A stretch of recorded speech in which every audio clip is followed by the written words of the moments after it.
কলিঙ্গরাজ,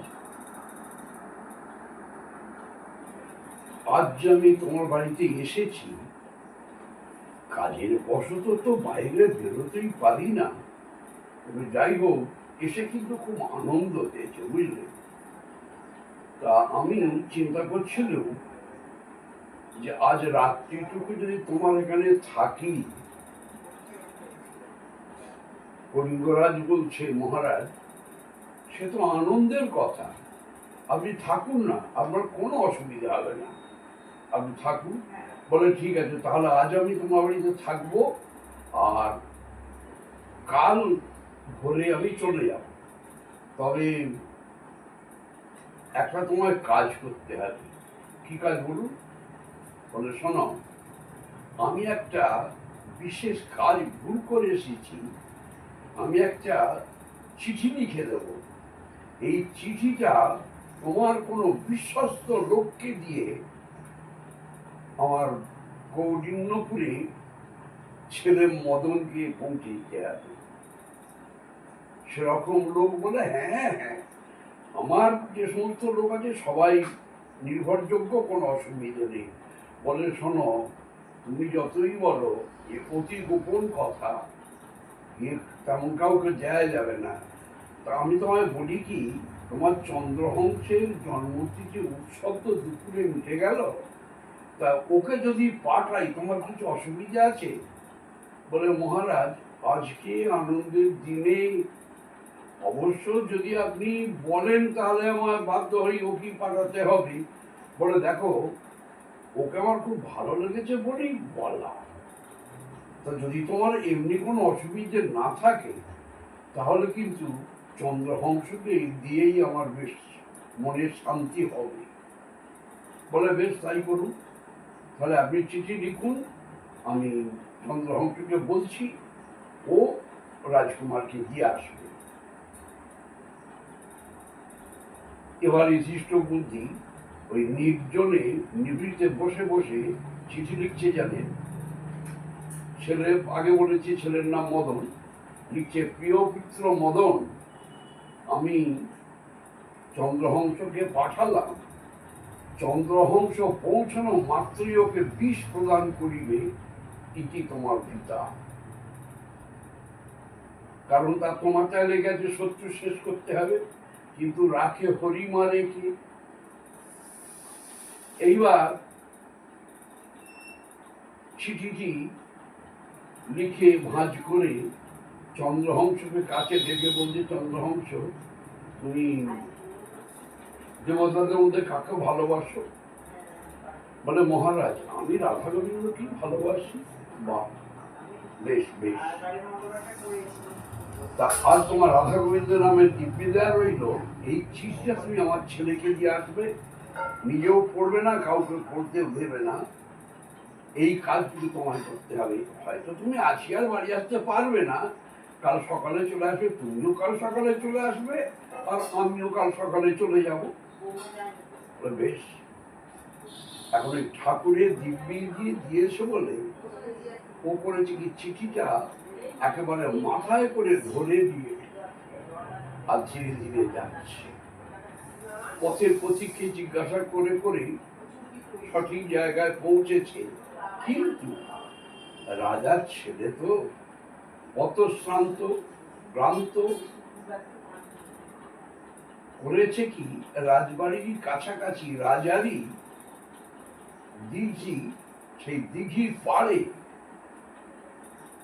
একটি বকুল গাছ আছে, সেই বকুল গাছে হিলন দিয়ে একটু বিশ্রাম করছে। তাতে হলো কি, ধীরে ধীরে বাতাস বইছে, ঘুমিয়ে পড়েছে। কিন্তু চিঠিখানা মাথায় ধরে রাখাই আছে। এখানে রাজকন্যা বিষয়া, 13 বর্ষীয়া বালিকা, 13 বছরের মেয়ে, সে করেছে কি, সখীদের নিয়ে সেই দিঘিতে ধাবনে গেছে, গা ধুতে গেছে। গা ধুতে গিয়ে সকলে মিলে আনন্দে জলকেলি করছে, জলে খেলা করছে সব। এক সখী লক্ষ্য পড়ে গেল, এই রাজকন্যা, দেখ কি সুন্দর একটা ছেলে বসে আছে, ওই বকুল গাছটা হেলন দিয়ে রাজকন্যার লক্ষ্য পড়ে গেল।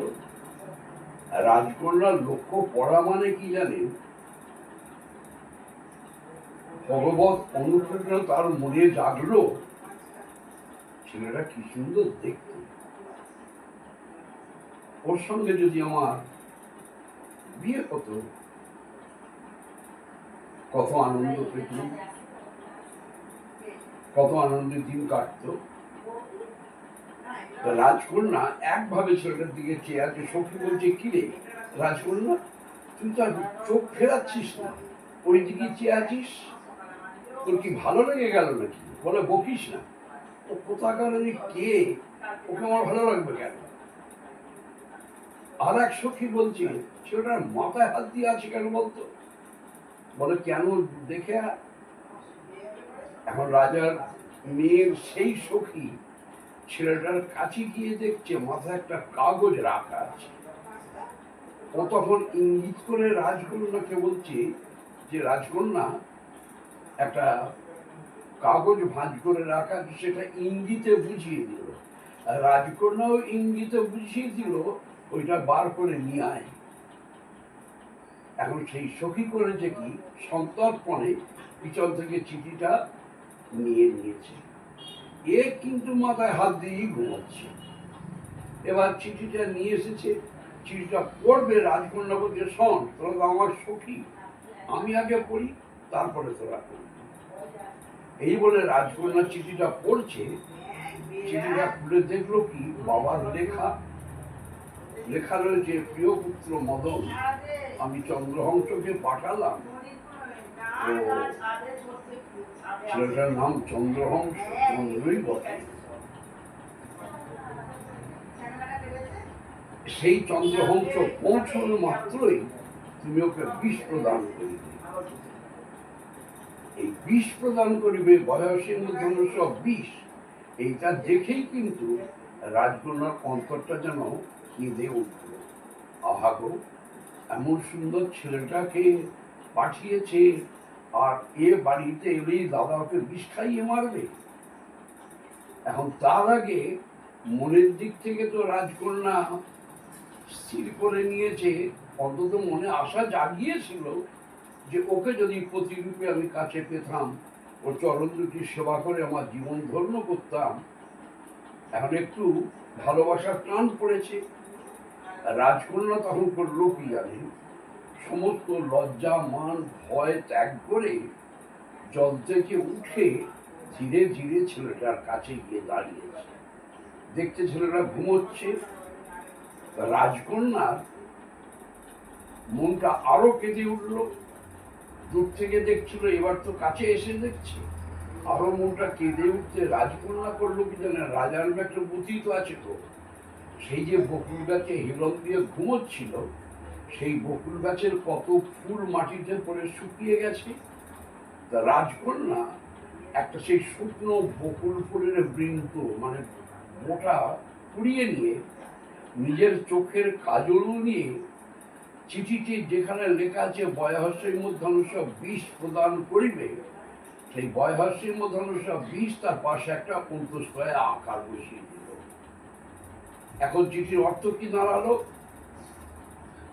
আমি চন্দ্রহংসকে পাঠালাম, চন্দ্রহংস পৌঁছানো মাত্রই ওকে বিষয়া প্রদান করিবে। রাজকন্যার নাম বিষয়া, রাখে হরি মারে। এবার রাজকন্যা করলো কি, চিঠিটা আবার সেই রকম ভাঁজ করে আর সন্তর্পণে ছেলেরা মাথায় দিয়ে সখীদের নিয়ে বাড়িতে চলে গেছে।